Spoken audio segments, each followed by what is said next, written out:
when our NIMs were at 4.22% on an annualized basis, which are up, by the way, 73% year on year, which is the kind of I talked to you about how the kind of it has flown in the margins. For the full year financial 23, and it's an important data point, we delivered an ROE excluding exceptional items of 18% with NIMs at 4.02%. So one is that even if the NIMs were to fall, the bank has demonstrated an ability to deliver ROE which is upwards of 18%. Yes, we saw an increase in deposit costs in Q4 financial 23, and we expect the deposit cost to increase further as the repricing continues to happen. However, and so I would expect the margins to trend down a little bit in the next couple of quarters, but our hope is that we should be able to maintain margins in the zone which we've talked about, and the reason we are saying that we will be able to maintain the margins within a certain zone is because we continue to make steady progress on the medium-term drivers of our NIM journey. This include improvement in our balance sheet mix with focus on ROC-led loan growth. So this is obviously higher growth in focus segments, rupee-denominated loans, and so on and so forth, reducing the share of low-yielding RIDF bonds, and we have seen a steady trend where the holding of RIDF bonds has come down. We had a higher LCR in Q4 that will tend down to normal levels, and the repricing of LCR loans. So we believe that some of these initiatives will play out over the next couple of years, and it should help us in mitigating some effect of the increase in cost of deposits. But some of these initiatives will take time. So you will see a trend line which might go down, but we, as we have said continuously and all the times that we have worked very hard to get here, would like to remain in the same zone. So let's see how this all plays out. It appears that we are in for a long pause as far as interest rate cycle is concerned. So hopefully the repricing should also taper down. And then let's see what happens from there on in terms of both the asset and the liability pricing. Okay, let me take 2 points of the many issues that you put on the table. One, that yes, deposit costs will inch up. I guess HDFC Bank will ensure that, going by their demand for deposits. And secondly, this long pause. There are people who believe that the Reserve Bank may cut.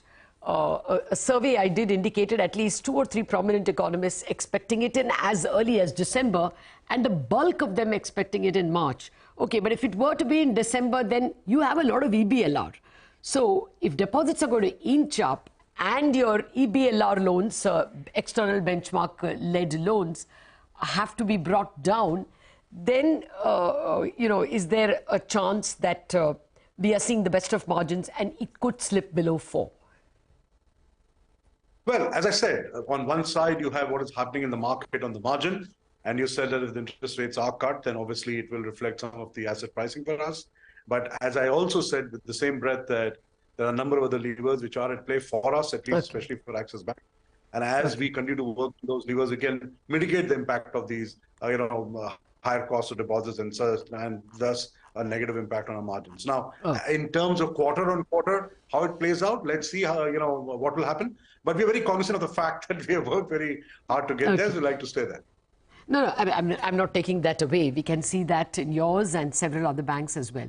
But Amitabh, let me concentrate on the other big piece that you all bought, the Citi piece. Even before the merger, I think you all said at the conference call that about 20% of those people didn't join. Now, how is the portfolio performing now? Are there any more people who have left? And how do you see that impacting asset cost as well as, liability cost as well as margins? So I think when you refer to people, you mean customers. I think about customers, yes, customers only. Yeah. So I just want to clarify. I think we have had a great addition to our bench strength with Citi employees coming in, and obviously they continue to stay. The customers came into Axis Bank with their express consent. So obviously they were quite clear that they would like to continue to work with Axis Bank, obviously subject to we meeting their expectations, when they compared, to what they saw and felt and received from Citibank. I think we demonstrated in the March end numbers, we have taken over the asset as of March 1st, that deposits actually went up a little bit. We are seeing the trend line continuing. We see that the customers are continuing to engage with us. And most of the customers and the senior manager of Axis has gone and met a lot of these customers. They have told us explicitly that they would like to expand the share of wallet with Axis, obviously subject to we continue to serve them well. I have seen the trend line continue to move in the right direction, and it's not only just on the deposit side, it is on the credit card side, it is on the asset side. Obviously, please understand and appreciate that the new bookings are happening in Axis Bank. The old assets are with the Citibank systems. So it's very difficult to give a comparison month on month, but the trend line is all in the positive direction. As I stated in our April call, that the real proof of the pudding is when actually the transition happens to Axis systems, which will take anywhere between 12 to 18 months. But the general trend line, the general sense of customers, what we are hearing on a day-to-day basis is positive to extremely positive. So we are quite delighted where we are, though we fully understand and appreciate that the execution remains a key going forward. Okay. Now tell us about the CapEx, the mood in the among customers in India Inc. and your own targets. You all did 20%, but some of it was obviously because of the Citibank addition as well. I think without that, it would have been, what, 15% growth in loans? Yes. So what are you targeting, and how is the hunger in the market? Well, let me give you, what our forecast for deposit and, the credit growth is. We are expecting the credit and deposit growth, the bank credit growth to normalize at around 16%. The deposit growth to be in the, financial 24 will be about 12.5. I think next quarter will be about 15, 16, but for financial 24 will be 12.5, and deposit growth will be 10.5. So the expectation in terms of growth is to some extent muted. If you look at the forecast our economist has given for the GDP growth rate in the in the fourth quarter, I think we are slightly on the higher side. We are projecting a growth of 5.7% year on year.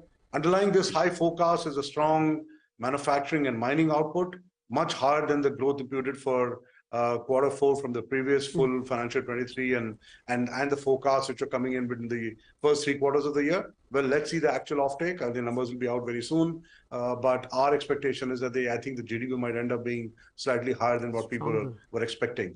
On the capex outlook, I think there are couple of important points to note. Capacity utilization and the seasonally adjusted capacity utilization exceeded the long-term average in the second quarter of financial 23. And the improvement, we believe, is likely to persist.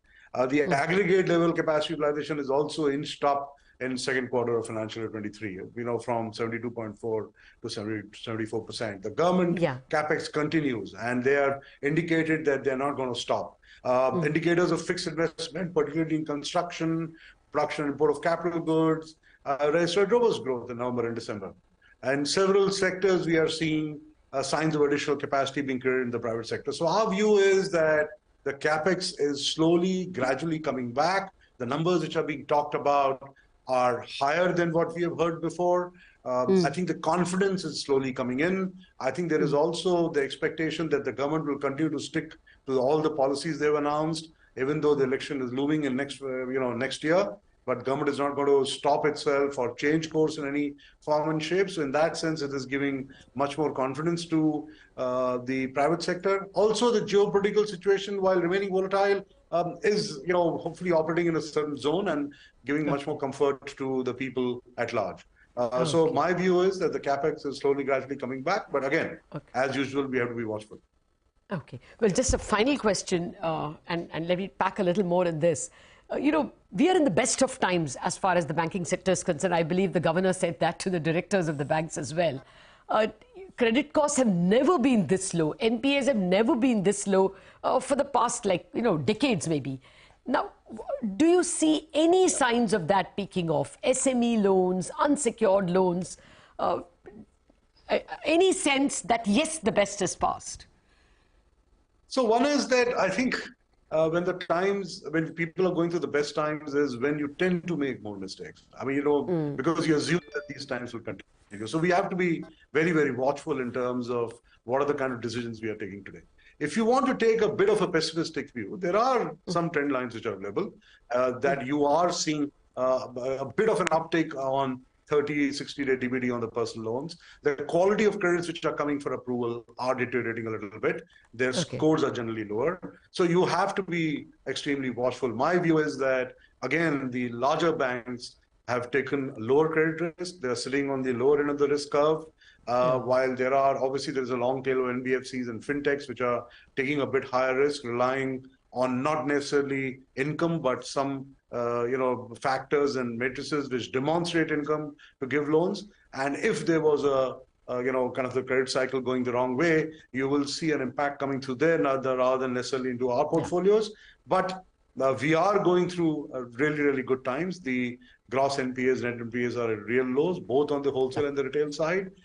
As of now, things stand. There is no negative trend which we are seeing in our numbers, but that in itself worries us that why are the credit costs not picking up a little bit? And that's why we're even more watchful than before to ensure that, if there is any sign of any negative trend, becoming a real trend line, that we obviously change our parameters and become even more careful about who we're lending to and what we're lending to.